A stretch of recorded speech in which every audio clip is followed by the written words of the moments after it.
Ketika Adam turun ke muka bumi, Adam dengan Hawa turun terpisah.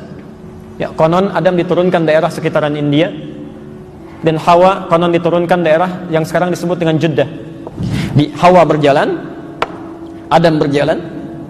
Dari pencarian yang cukup lama, tiba-tiba satu masa, ya, Adam melihat ada satu gerakan, Hawa melihat ada satu penampakan. Masya Allah, kayaknya kenal saya ini. Ya, kenal dalam bahasa Arab disebut dengan Arafah. Maka mereka mulai mendekati diri, naik ke bukit yang cukup tinggi, ya. Bukit yang disusun tinggi untuk mengenali, itu dalam bahasa Arab disebut dengan Arafah, jamaknya disebut dengan A'raf. Karena itulah sekarang tempatnya disebut dengan Arafah. Kemudian mereka berkumpul, hidup berkeluarga, sampai Hawa kemudian mulai mengandung. Ketika lahir, baik, kelahiran pertama kembar. Perempuannya cantik luar biasa, Masya Allah. Laki-lakinya biasa. Lahir kedua lagi, kembar lagi, ya, kembar lagi. Ya. Maaf, laki-lakinya cukup biasa juga, perempuannya biasa juga. Ya. Kalau ukuran cantik dengan yang pertama, lebih cantik dari yang pertama. Nah, sedangkan hukum Allah saat itu, kan karena belum ada umat, belum ada perkembangbiakan, ya, keduanya harus dinikahkan, kan? Harus ada pernikahan. Maka yang terjadi, hukum Allah menjadikan keduanya mesti dilakukan pernikahan secara silang. Di perempuan di sini, yang tadi lebih cantik disebutkan, ya, harus menikah dengan yang satu di sini.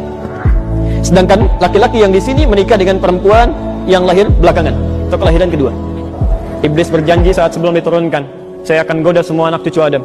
Saya akan turunkan keburukan-keburukan supaya menyimpang dari perintah Allah, seperti pernah saya kerjakan. Maka ketika terjadi ini, penyakit pertama iri hati yang dimiliki iblis ternyata diturunkan pada dua anak Adam. Bagaimana caranya? Ketetapan yang sudah diberikan, nikmat ini yang perempuan dinikahkan dengan adiknya bisa gagal, dia tetap menikah dengan yang pertama dan adiknya kehilangan nikmat yang telah ditetapkan itu. Tapi saking bijaknya untuk memberikan hikmah, kemudian Allah turunkan ujian. Kalau kepatuhan ini bisa muncul, maka kami akan putuskan, silahkan sesuai dengan yang diinginkan. Keduanya diminta untuk mengorbankan hasil pekerjaan mereka.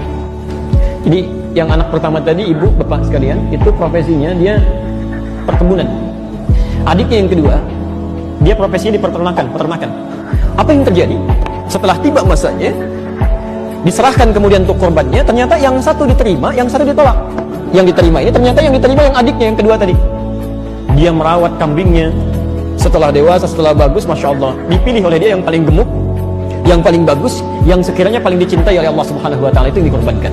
Sementara kakaknya yang pertama itu mengambil, sisa-sisa dari yang kotor-kotor, yang tidak pentingnya. Korban ini kan diketengahkan, ya, ditampilkan, dimintakan oleh Allah untuk bisa mengabulkan permintaan yang dimohonkan tadi, kan? Ya, ada satu permintaan ini sulit untuk dikabulkan, kata Allah, lakukan ini, lakukan amalan, ya, disebut dengan korban. Apa artinya korban? Korban itu asalnya bukan menyembelih, bukan. Korban bukan menyembelih, asalnya dari kata koruba, kofroba, sesuatu yang dekat.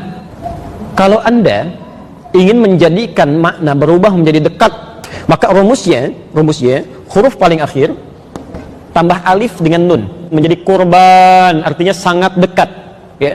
Ketika keduanya menyampaikan amalan-amalan tadi sebagai kurban kedekatan kepada Allah, ternyata yang diterima yang serius, yang jelek tidak. Karena penyakit iri hati tadi sudah diresapkan oleh iblis dalam diri orang yang pertama tadi, kakaknya, ya. Ketika adiknya diterima korbannya, kalimat yang mengalir di lisannya bukan kalimat selamatnya, ternyata kamu yang diterima. Sudah rupanya Allah berkenan kamu aja yang menikah dengan dia, misal, ya. Ternyata kalimatnya bukan itu. Kalimat yang keluar, saya bunuh kamu. Dijawab oleh adiknya, karena adiknya tidak kena penyakit ini, dia katakan, lihat kalimatnya, innama yataqabbalullahu minal muttaqin. Ini bukan urusan nikah dengan bukan, sudah itu jauh. Ini hanya isyarat dari Allah supaya kita meningkatkan takwa kepada Allah Subhanahu Wa Taala. Ketika mendengar kalimat itu terjadilah pembunuhan. Pembunuhan terjadi pertama kali di muka bumi oleh seorang anak Nabi ketika terkena penyakit iri hati.